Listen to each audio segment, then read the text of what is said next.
welcome back. My name is Dave and I'm with Ian as always. We're going to talk about Saturday and Sunday. We are under time constraints. This episode must be completed in 1 hour and 30 minutes. Yes. Oh, shit. We've got a lot to crack through, everybody, so we're going to give it our best shot. So there's actually, this is a great event. Here's off. Well, dude, we talked for like well over an hour on just a Friday alone. Yes. Like, this has been I a think blinder of an event. the battle's an interesting one, because this is, I think, the first time that you and I have actually been on opposite sides of battle. Because you decided that you would monster both days. So I haven't been able to fight because of some getting a pneumonia earlier in the year. So I've been advised to not do any exercise. I've been doing walks and things like that, just to try and keep active. But generally, I haven't done any actual running, exercise, any of that stuff. And this weekend, I was like, hey, monstering, I can kind of choose my own level of involvement, right? I can go out there, have some fun, and if it's too much, just die or put my hand up and get out of there without anyone feeling like I'm cheating in any way. So I was just like, this seems like a good opportunity. So in the morning, I got my little orc mask, got my weapons together, and I headed off. And I was like, I don't have a shield, so where should I go type thing. And then... I'd forgotten mine, actually, in the end. Yeah, so what I did was I headed up and went to Dawn, because I knew that they were fighting, because the battles were going to be, weirdly, Navarre, the Marches, and Wintermark. Yeah. And Wintermark and Navarre never fight on the same side because we're both gigantic nations. So trying to get the weighting right is very difficult. Hard. So I headed off to Dawn, and I know a couple of guys in Dawn who are nice fellas, and I basically walked up there and was like, hey, sorry to bother you guys, like, is there any chance I could borrow a shield or anything off someone, and I'll bring it back straight after the battle? And they were like, oh yeah, you can borrow mine type thing. Yeah. It was Jotun, they're dressed in red, and I bought some sashes, so I had my sash on, and my orc mask, and then... very nice guy called Jeremy. I won't mind saying his name. I don't really know the guy very well, but he was just sound as fuck. Lent me his shields to a complete stranger, which was very, very nice of him. But then it was like I was chatting to the guys I knew, and I was like, "Oh, are you guys the EMU, which is the Elite Monster Unit?" And they were like, "Yeah, that's us." And I was just like, "Hey, do you mind if I just roll with you guys?" And they were like, "You're more than welcome," type thing. And I was just. It was so cool being put into a group, chatting to people, because, you know, you walk down to the gate, you get your gear on, then you head off to the field, and you're hanging out with each other for a long time. So I had some really good chats with some really nice guys in that That's group. Awesome. Dawn are cool. Dawn are really cool. Full of nice people. Really enjoyed my experience. Tell me about... I'll tell you about my setup for the battle. Yeah, that's before anyway. So, EMU, Orc Masks... we get led round. You know the middle gate where that goes from the big field to the woods? Yeah. Okay, we were told that basically we're going to try and protect some ritualists who have to cast a ritual before the Empire can get stuck into us. Yeah. But what we're going to do is we formed this... So every single EMU formed this enormous column that went out into the woods from that gate. We walked down that queue, and dude, it was fucking epic. Yeah. Like, orc band after orc band after orc band in like... It took 5 minutes to walk down the fucking thing. It was enormous, dude. So, the group all got ready. I understood like where the flag was and who was in my group, what our general plan was. But basically, the leader of that group had a dodgy knee. I think it was a knee. So he was like, I'm going to walk up to the front, so when they all charge out, I can wait until the group and then join them. I was like, hey, dude, I have my own problems. Can I join you? So I got to go right to the front and watch as time-in happened and the order to advance was called, of this entire orc column, like, jogging and marching their way through the gate, trying to get to the field as fast as possible. Dude, it was so fucking epic. Yeah. Amazing. Tell me about the Imperial side of things. So the Imperial side of things is, again, we know the same objective as you, that there's going to be this ritual cast, and we have to stop it. Also, we have to protect these Thule ritualists, because we're actually... This whole battle is to help the Thule, essentially. Strange bedfellows. So they're nicely colour-coded for us. The Thule are in blue. Yep. Jotun are in red. Yeah. So that's how we know. Yeah. And being Navarchers, we'd kind of been told that obviously the ritual would be our kind of core objective, try and disrupt that, break that. The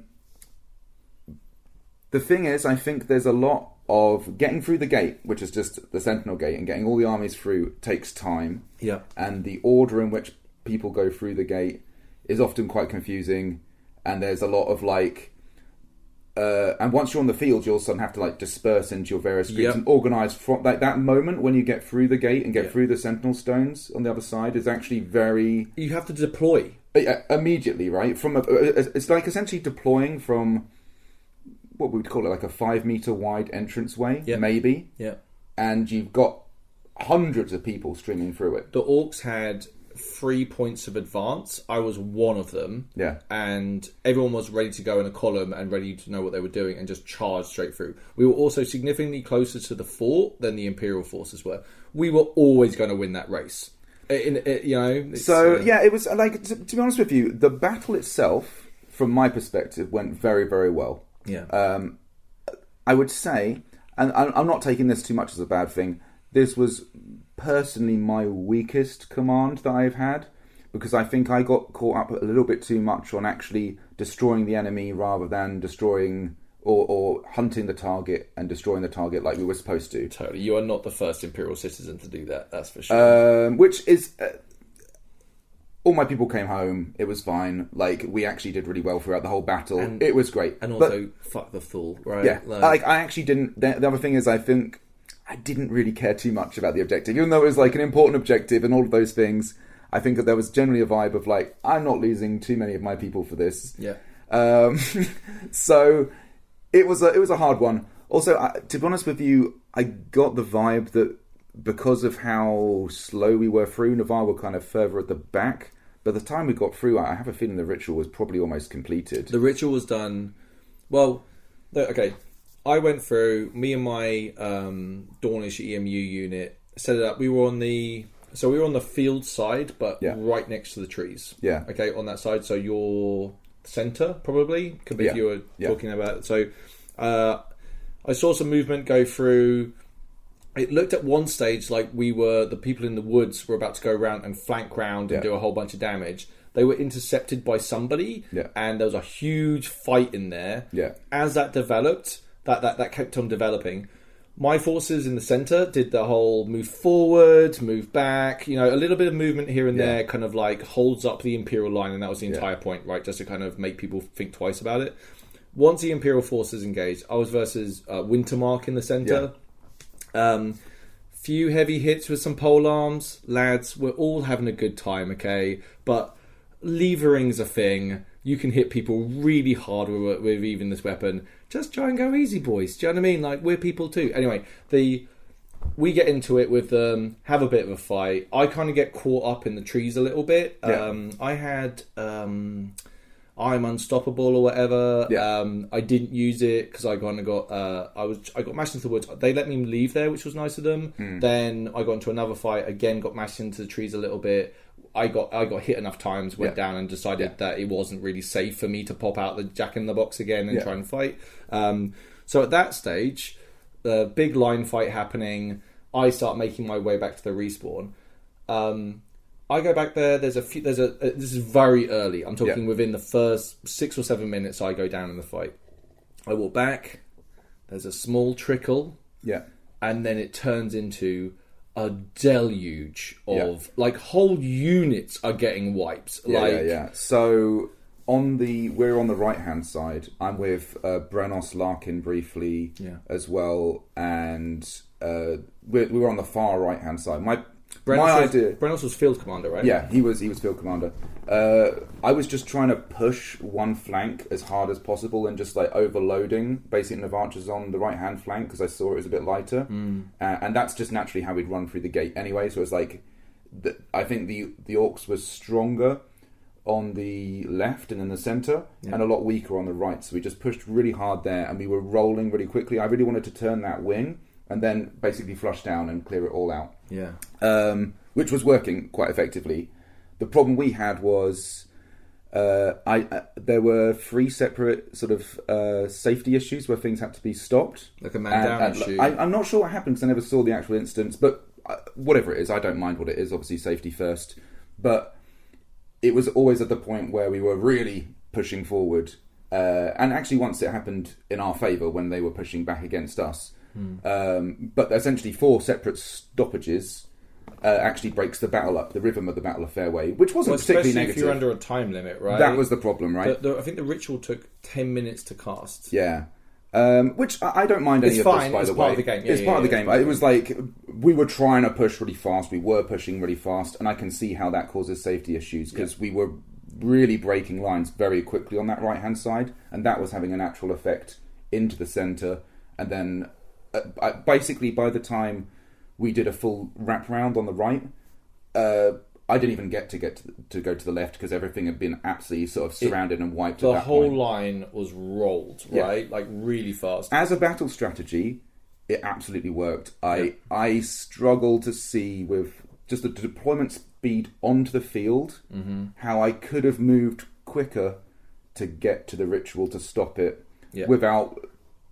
Obviously, I could have made mistakes. Being on the other side, Yeah. I agree. I don't know. It was very, very fast. Like, and bear in mind, I think I was one of the first casualties in the battle. Yeah. And by the time I walked back, there was already starting to be a giant rout. Like, you could see the movement. And I was asking orcs as they're coming in, how are Navarre getting on? How what was going on? They're, oh yeah, they're flanking. They're absolutely wrecking that side. And I was just like, that's it. Go on. And it was like, but when the collapse happened, it was total and complete. The orc forces were entirely devastated. Like, we were waiting to go back in groups of, I think it was 20 or 30, and by the time that we were getting 20 or 30, it was a mass exodus from the field. And by the way, I honestly, as with all these battles, it's no shame on the other side. I honestly felt like you guys were amazing. Like, actually, like, there was one stage where they counter pushed, and we got very lucky, right? I was watching my clock from 11 when the battle started to you at the gate, jeering and celebrating, was 26 minutes. Yeah, that's how long it took. It was a very rapid advance. I mean, yeah, and I think that's why the safety issues happen, because when you're moving at that kind of speed and people essentially at that stage, I imagine, I don't know, but I'm assuming this is what happened. People sort of tripping over each other, and you've got to be careful with crushes. There's weird crush dynamics with large crowds as well. That bear in mind, like, referees are on it and really good. They were fantastic. Yes, the referees were incredible. Yeah, and bear in mind, I've got a lot of archers on that side as well, so it's a lot to look out for. A lot of, like, we've very heavily overloaded that side with archery units and fast, heavy hitters. I mean, Brenos is there, right? He's going in and, like, strike downing and cleave, and all the business is coming in, right? Yeah. And he's literally leading from the front. I heard about the mass weaknesses going off that I know had been prepped. There's a whole bunch of stuff I didn't even see. It was.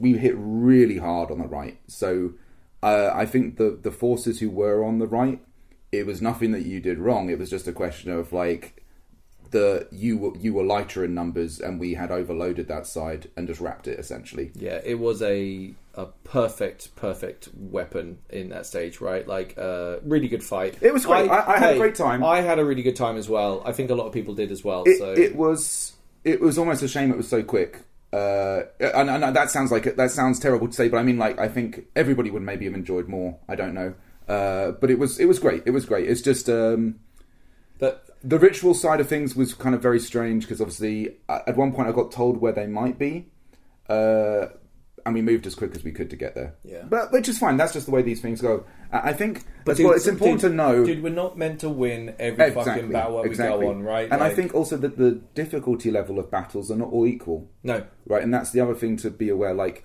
I think Sunday's battle was outrageously good, and we'll get to that. Yeah. Let's keep going. Let's keep going. The battle ended. It was amazing. Yeah. All my people came back. I was in a great mood. I brought my shield back. Lads were really nice. Anyway, thank you to the EMU and Dawn. I really appreciate it. For a lonely little boy out by himself, you made me feel right at home, and I really appreciate it. So thank you. Massive thanks to all my Navarchers and just everyone supporting us as well. It was incredible. They absolutely smashed it. So I got back, and basically my Yarm representative was coming out at going to meet me at 12:30.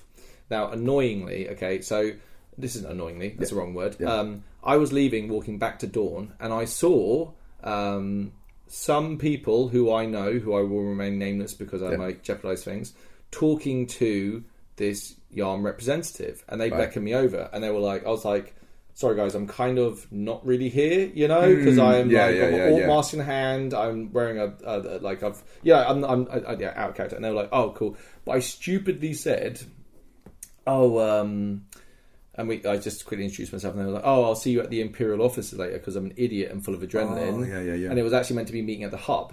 So I went with, I will mention who I met the Yarn person with, because I think this is okay. Imperial Mint and Goldie and me, plus Agni, Bung and Orion came along with. But I was like, they wanted to make it low key, so I had Orion and Bung being like, I was like, I want you to be pickets, okay? I want you to shadow us and just be around, and if anything happens, that's when you move on people, okay? So this whole time was like this, you know, cue like spy thriller music, everyone's looking around and not where it was, and then suddenly I figured out like, oh shit, they might be there. So we got there like 20 past, quarter past, and then we were waiting around, and then basically we were like, oh shit. So then I think we met them just after half past, and it was just like, oh my bad, like it was dumb. It was literally around the corner, so we just said hello. We met up, shook hands. Went back to Goldie's camp that had it was imbued with like a relaxation thing. Nice. So it was like a nice place for diplomacy. That's great. Sat down. We had Bungle and Orion just moving around, just subtly looking around. We had one guy come up, all dressed in white, and he was like, "Hi, is this are you the Jarmish person or whatever? Like, could I maybe come into this?" And we're like, "I'm afraid, sorry, citizen." Was he Brass Coast? I don't know. That might have been Broken Wheel if they were all in white. No, I'm not sure. Yeah. But it was one of those things where I felt kind of bad, because I like my ethos is to try and let as many people into the game as possible. Sure. Unfortunately, secret, super covert meetings with foreign nations, just because it's in the Winds of Fortune, doesn't mean that's necessarily something that I can invite people into, especially when it's like, you know, you might have conversations that are not for public consumption, right? It's very difficult. Sometimes, as weird as this sounds, the guarding of information in those types of situations is actually game. Like, the understanding that there are secret meetings is game. I kind of like wish I could like just go to that player and be like, I'm so sorry. Like, it's just how things had to be at that moment, you know? But hey, it's the way things are sometimes. Yeah. Anyway, some gifts were exchanged. We sat down. Mr. Ambassador. I got the Ferrero Rocher out, which I've been waiting to do ever since I got elected. Gave him a pack of Ferrero Rocher, very good, and another gift. And basically we sat down and had a bit of a chat, and it was like one of those things. It was a very economic chat. So the Mint and Goldie were talking about a lot of things, and I was kind of there for talking about, you know, my wish to try and smooth things over with Yarm and trying to do stuff.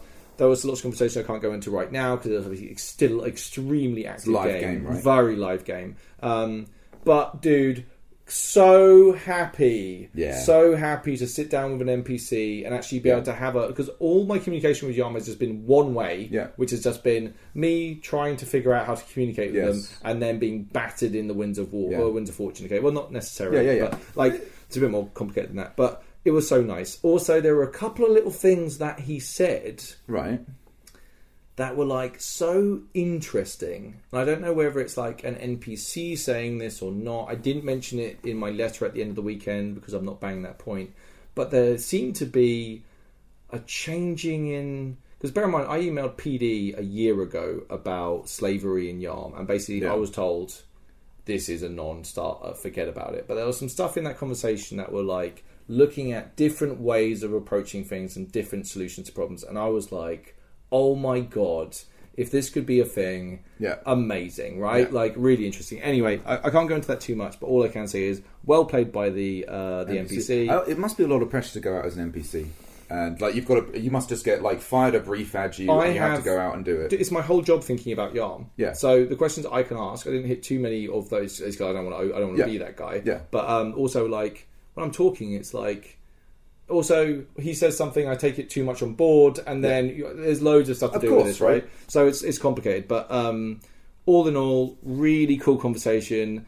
Cool talking like the economics of everything with the Mint and Goldie, whereas I'm more of a kind of thing. Also having like Goldie and the Mint kind of backing me up and being like, Gellert's working his balls off here. Yeah. Like, I know that you might have a good reputation with the princes, but legit, like, Gellert is actually trying his hardest and has the best interest of the Empire and Yarm at the same time, and it's to a certain extent, but I'm, whatever. Yeah. Really, it's cool. really cool. It's a really cool game, dude. I'm so pleased you've met, like, it's been an objective of yours for a while, and it sounds like the best way it could have gone. Why I took the job in the first place. It's not why I took the Yarm job specifically, but why I was interested in the foreign service was to be able to sit down and talk to NPCs and have that aspect in the game, right? Yeah. And I finally got to achieve my ambition in doing that. So really fucking stoked. For me, afterwards, lots of things actually happen right after the battle, and it's difficult if you've been on a battle and you've got a sort of de-suit, you've got to get some kind of liquid and refreshment in, you've got to look after yourself, right? And then you're trying to head out and do all these other things. A lot of my game is those other things. There was a skirmish captains meeting that I had to go to that was right after the battle, basically.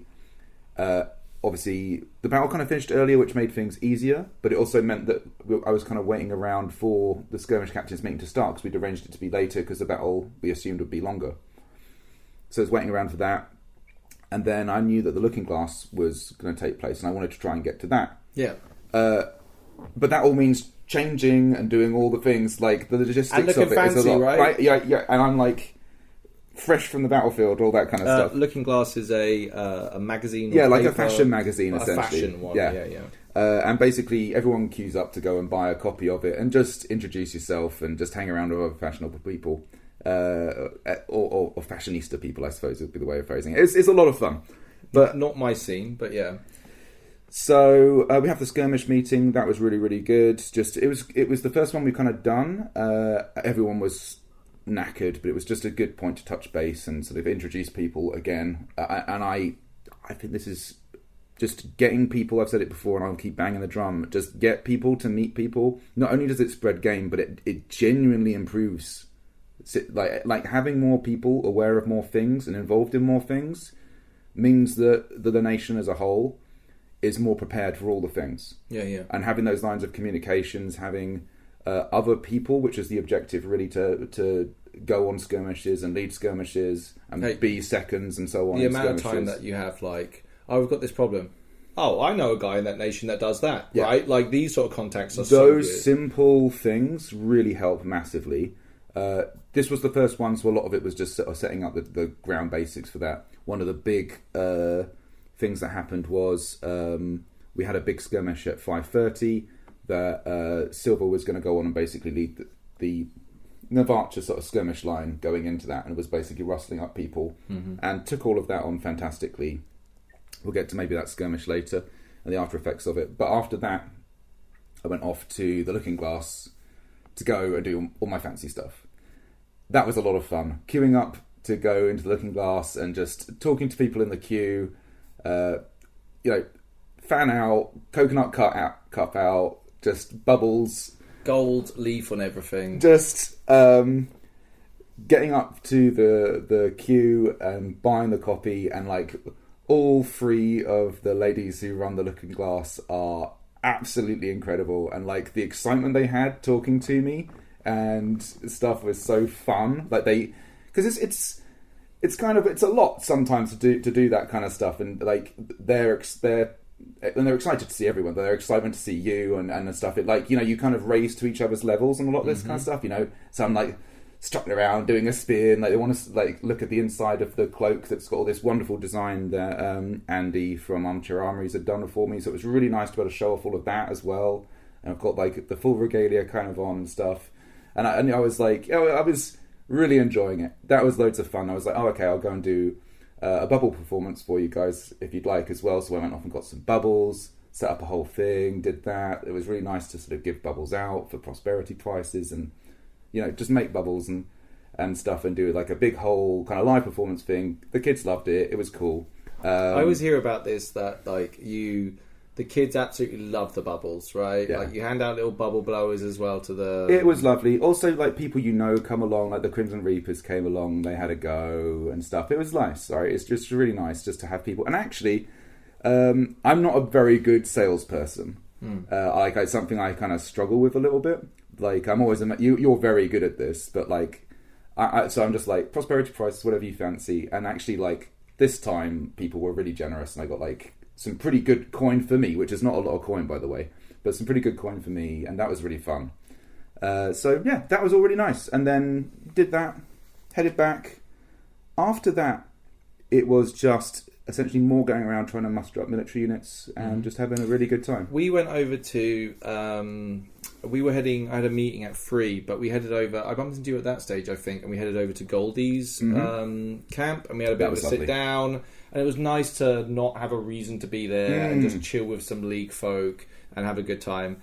And this person arrived with this little puppet. Yeah. And his name was Derek. And he had some sort of magical imbued on him. Yeah. But, like, the person was clearly very talented puppeteer. Yeah. And could, was doing these actions. Him, yeah. It was cool. We stopped talking to the person, the puppeteer, and we just started chatting to Derek, this tiny little white puppet.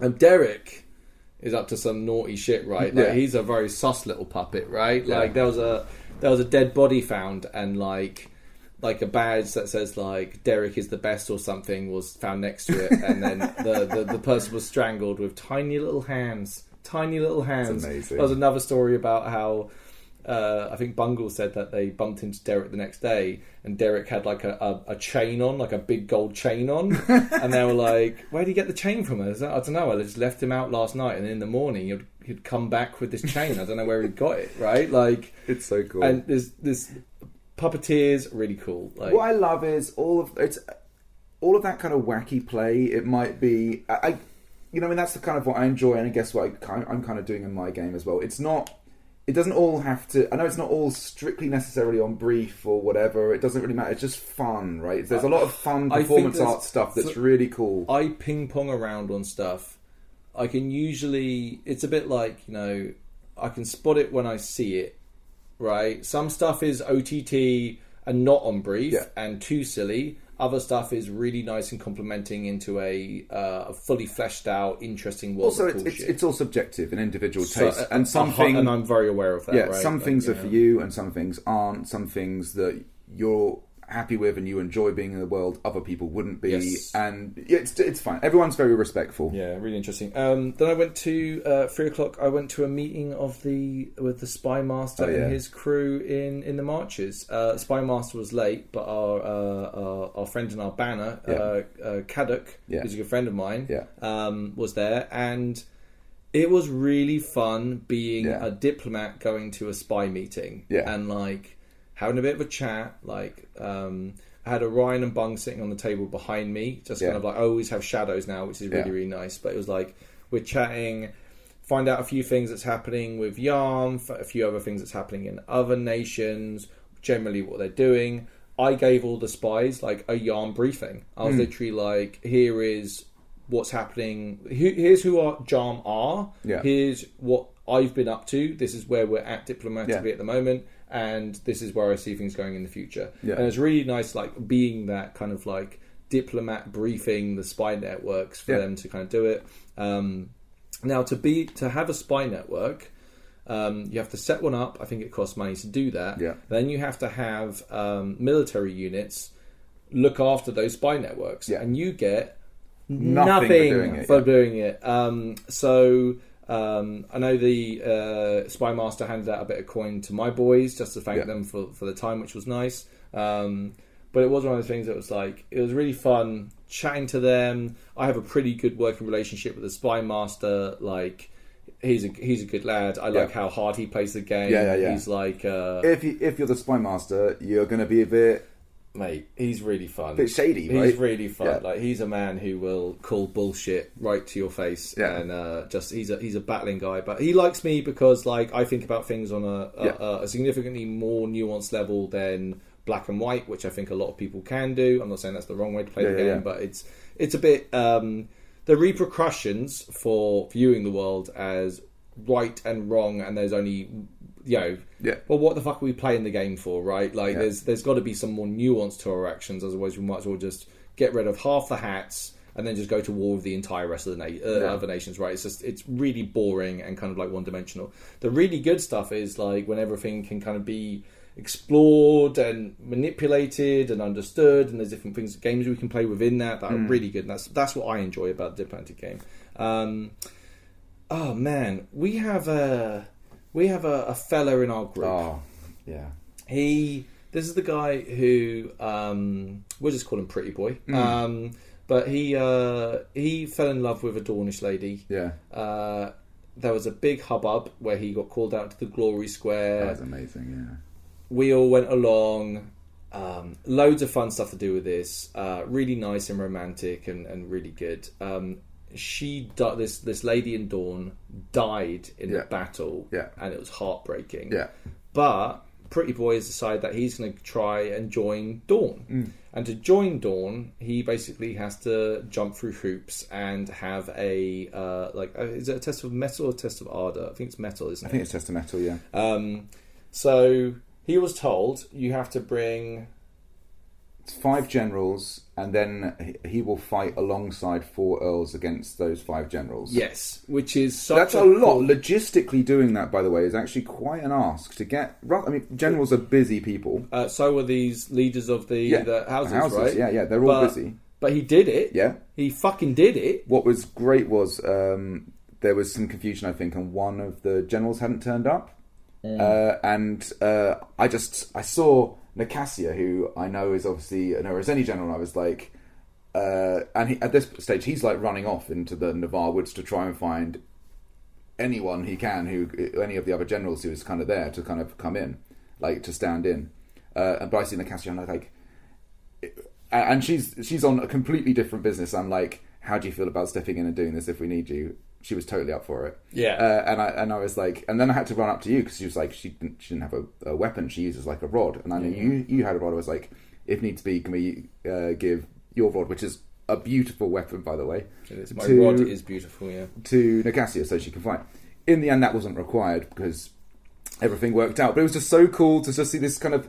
Dude, all of these plans, was last minute rustling of everything together, and getting it all together. Yeah. And basically, I was sat in Wise Guys with May and her sister and her boyfriend, and then you to Anvil. Not May, but the sister and the boyfriend were. And it's like I was chatting to them. And it's just like I was like going, it's a lot to take in and stuff, but it's pretty fucking cool, right? Like, and we were talking about how fun it was. And I was just like look at this. And I was explaining this is why this is happening, right? Like, this is because this guy was in love with someone, and now he's like going to go and join Dawn. He has to do this thing to overcome that, and like the whole vibe was really good. I was just in the bar yelling violence and like clapping and just being like an obnoxious Navari in the corner, and like the whole vibe was really fun, wasn't it? And then each of the lords got read out of they all said who they were, and there's a clap, and then the generals read out who said who they were, and there's a lot of clapping, and then there was a bit of speaking from one of the earls who had set this whole thing up, and then they fought, and it was a really good fight, right? One of the generals unfortunately had a man down in the middle of it. I think he had busted his knee. He was wearing a lot of heavy armour. I feel really bad. I really hope that guy's okay. He's a great character on the field, by the way.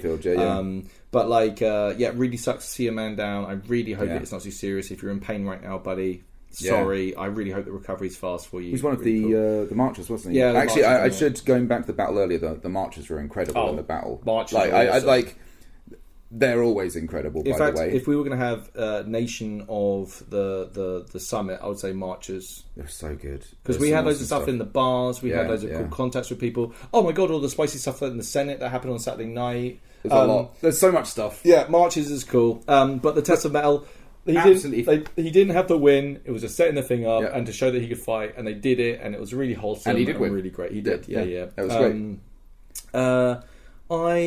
By the way, Agni was great. She forced me to eat a bunch of times, and I didn't eat before the ambassador meeting. And I remember turning around, like, you know how like ambassadors will turn around to their proxies or whatever and give them like and whisper stuff to them, and it'll be like very intense. I basically just turned around to Agni and was like, I really should have eaten before we got here, and I'm so hungry. And it's just like that was my deep diplomatic stuff. But she really looked after me.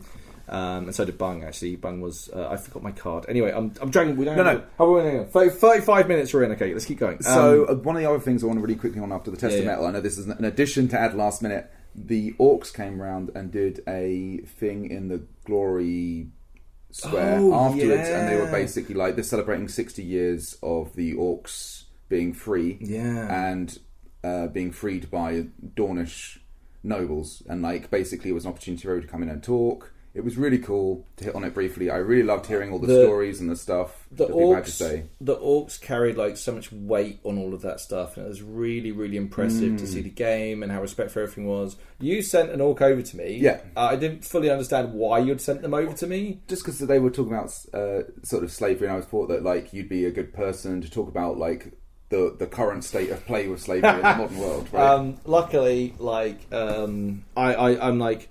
I've had a really good relationship with a bunch of Orcs, right? Like Skyway's Fowl was the reason why I got into politics. So a lot of the time when I'm talking about my relationship with getting into diplomacy, I said getting into diplomacy was he encouraged me to do it, right? They encouraged me to do it, and it was cool, right? Like so, therefore, when this all came up to me, talking to me about it, at least I can kind of be like, hey, like why you got into it, and I was speaking of Urdu very highly, and the ambassador to Asavea, and it was cool, and we just had a bit of a kind of touching base with them, and it's quite nice to know that you're just not just demonized from the position that you have. You're like, people are like, my character is doing his best in a bad situation. Difficult world, right? But nice to know that I had the support. Really nice talking to them.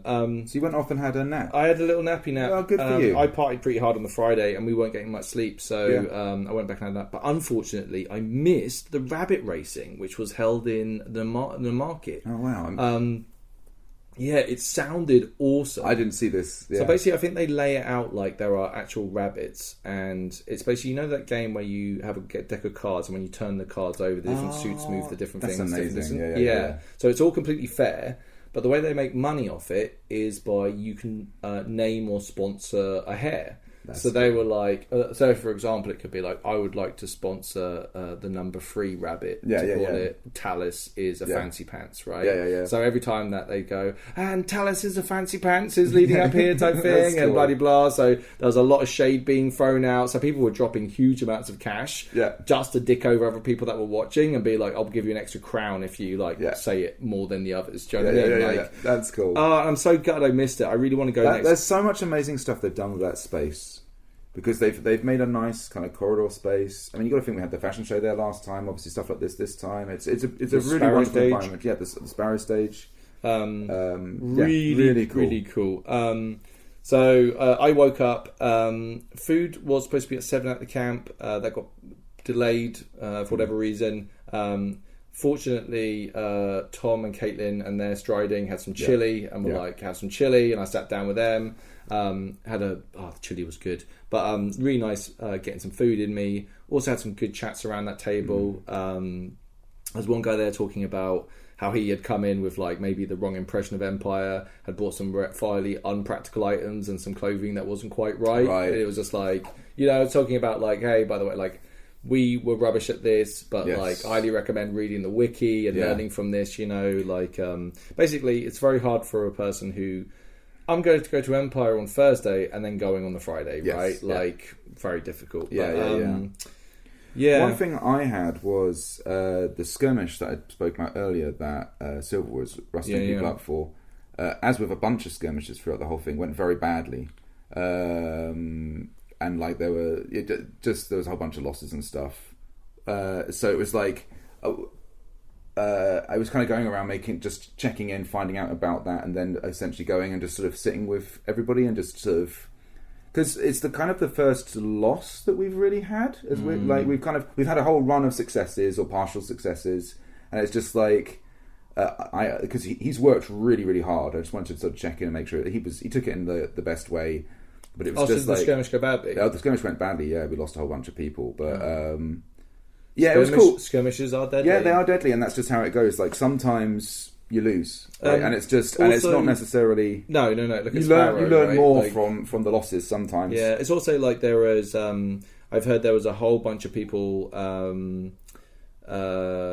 gate jamming Like I heard one that was like they had to have a ritual force go through to commit a ritual. People had tried to snake in, so when they capped them through, literally the ritual force that they were there to protect couldn't go through. Amazing. And it's just like, how incompetent. Yeah. Like, I think it's genuinely challenging now, especially with the numbers of players. And the thing is, and if people aren't gonna, if you're gonna skip the line, like, this has real world effects for the rest of the game, and it really sucks. Basically, there's also a problem, and I think this is always difficult because I really, really want new players to go on the skirmishes, and often new players, they really don't like. They might not have armor or weapons or potions or all these kind of different things, and you can lend them all the stuff, and you want to give them that experience and that fun. But it's like the skirmishes are very difficult. Like the skirmish team is extremely competent, and it's like so getting that balance right is difficult. But I think it comes down to what needs to be done is, I think this is being done. Skirmish captains in those nations organise the numbers that they're going to bring, and they should stick to those. The problem is that the chaos aspect of a whole bunch of people show up, there's a skirmish at this time, so they'll rock up at the gate, and then they're like, well, we're here, let's try and force our way in, and just makes the whole thing break down. I think it's difficult, that's one of the main reasons we try to have the skirmish captains meeting, just to try and like organise some of this stuff. But I don't know how you mitigate. It's tough skills. I really don't know how you mitigate that. I think people are doing really good and working their asses off to try and get those numbers and make sure they're right. Unfortunately, I guess that if people aren't listening to that or doing their own thing, which is still part of the game, absolutely.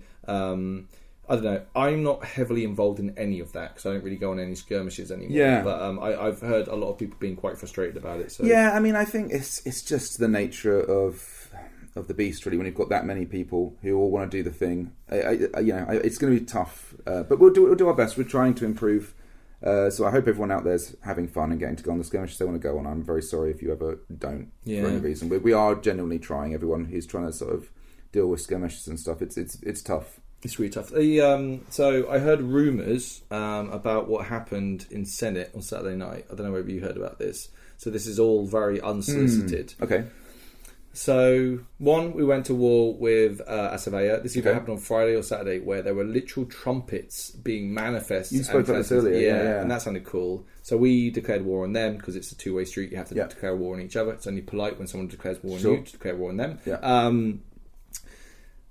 There's some sort of civil strife going on inside the marches where there is this character who is trying to set up almost like a civil war within the marches. And there's a lot of, like, the marches are, I mean, they're not to be fucked with at the best of the times, but like, oh my god, like very spicy game going around this. I heard little versions of this story from different people that filled in different blanks along the way. Right. All of what I'm about to say is at least third-hand information, okay? Yeah. So lots of stuff. I heard this lady rocked up with some sort of honor guard. I heard orcs, like other orcs, not imperial orcs. Right. And maybe Wintermark had been paid off to protect her to go there. Right. She showed up, tried to force her way into the Senate, and the Senate building literally had to have like guards. She was either inside and people were trying to storm the Senate, and they had to protect the door with shields to try and hold people back a riot. I also heard that a certain general from the marches jumped over the viewing gallery outside and jumped into the Senate and was cut down by some. I don't even want to say who was cut down by. I don't do it, but like and I know that this general is now dead, right?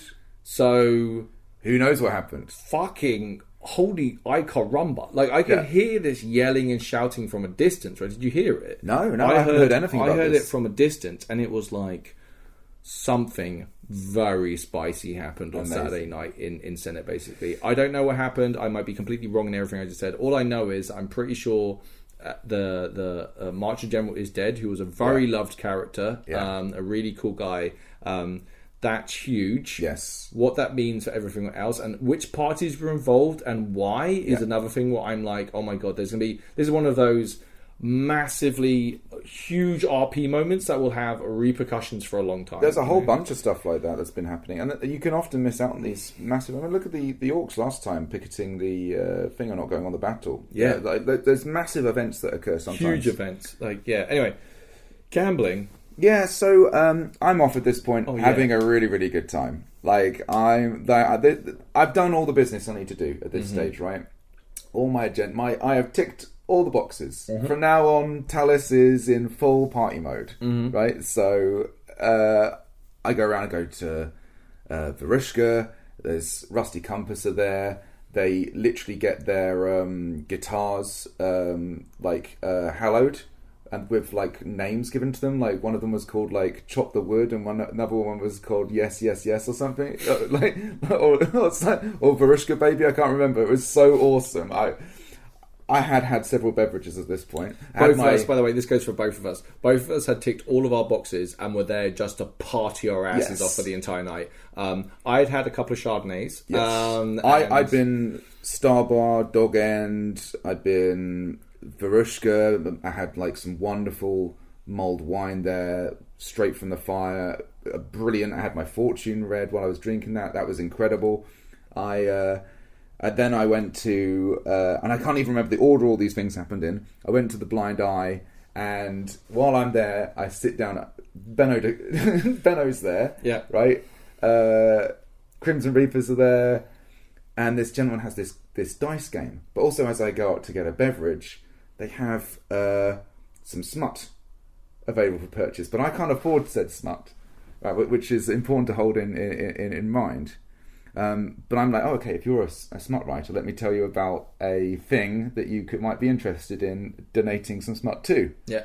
So I told them all about that. Yeah, I told them all about that. And then I engaged in this dice game that this gentleman has. And it's basically, the game is essentially 4 dice are rolled. He tells you what score that is. Rolls 4 dice again, tells you what score that is. Rolls 4 dice again, and then you have to tell him what the score is. Having worked out what the previous 2 rolls were. I can't remember if it was 2 or 3 rolls. Again, it's 3 rolls total, and you have to guess on the third, I think. Exactly. I lost the first time, so I lost my 5 ring. And this is the thing, Talis likes to gamble a bit. So I'm like, I'm playing it off, like, because obviously people know that Talis likes to gamble as well, so that can easily be used against me. So I'm like, okay, I lost that. And then I'm pretty low on cash at this point. I had to give you money at the start. I had to give you a stipend of cash to go out with, didn't I? Well, I spent some of that for other stuff. But so I really don't have the money to gamble much more. So Benno says to me, let's play a game, you and me. If you win, I'll buy you that copy of the smut. If I win, you owe me a favour. I was like, I'm in. I'm in. And bear in mind, I'm very, very drunk at this point, right? And dice are rolled, they say a number. Dice are rolled, they say a number. I can't remember any of the dice. At any point, like, literally, as soon as the dice are picked up, I've forgotten all the dice. I've even forgot the number that was said, because I'm really gone. Dice are rolled, and I guessed the right number. I literally completely guessed the right number, and I was so unbelievable. The odds on you correctly guessing is so low, incredible. What I love about this is because it's like previous event, Talis won the gambling thing with the spinny wheel thing and got the coconut cup out of it. This time, he got the smut from winning the thing. It was so good. Like, I love, like, luck is not a virtue, Talis. No, it's not at all. But it was just like, it was one of those, it was such a cool moment. Everybody at the table was cheering. I was over the moon because I literally couldn't believe I'd guessed the number right. I was so over the moon. It was amazing. I think, and then I went off to Varushka and had a cracking time with Rusty Compass. I didn't get to see Rusty Compass. Oh, it was so good. They did the full thing. I'm pretty chummy with Rusty Compass OC.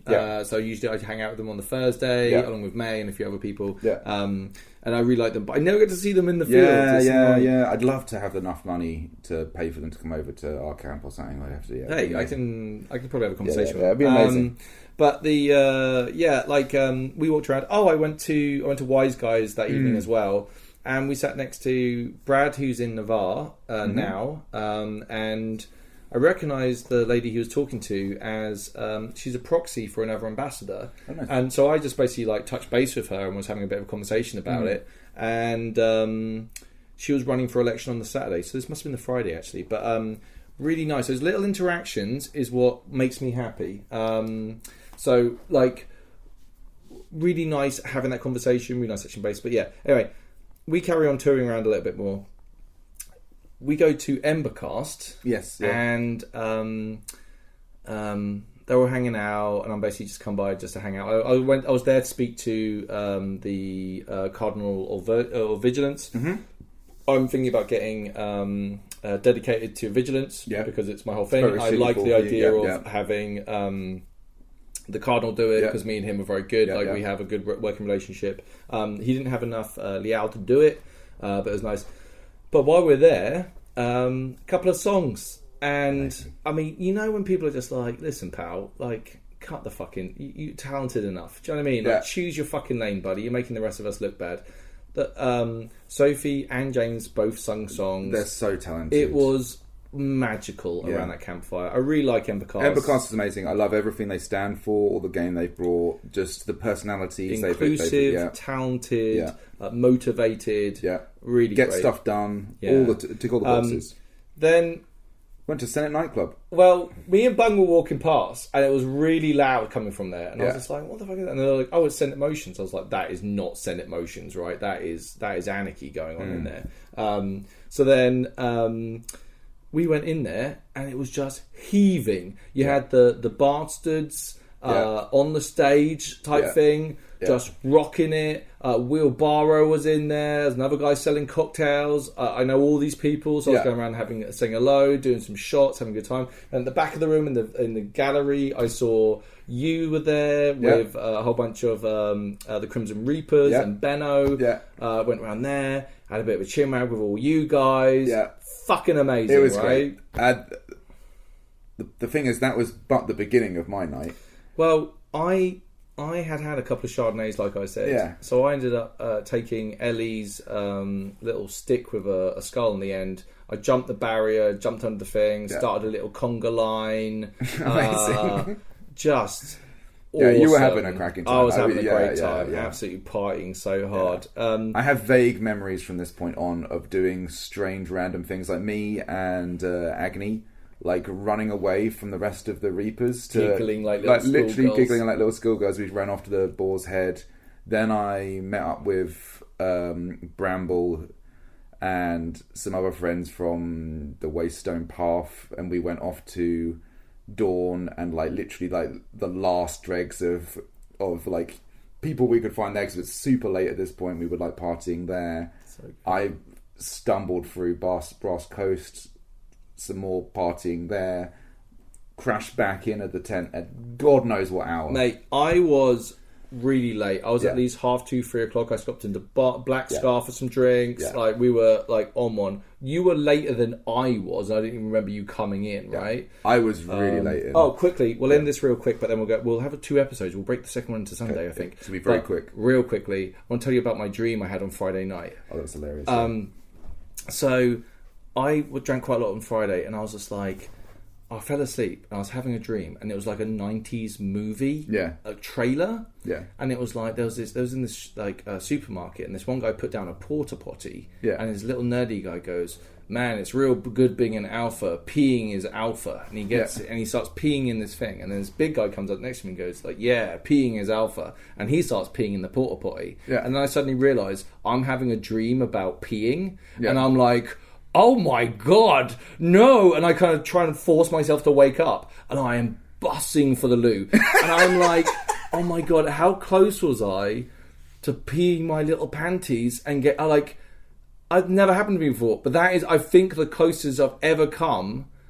Can you imagine? I remember you springing out of bed and running out of the tent. I had to go there and then, and it was like, Jesus. So on that little bombshell, we'll leave Saturday and we'll come back for Sunday, which is epic. Yeah. Thank you. Thank you. Bye.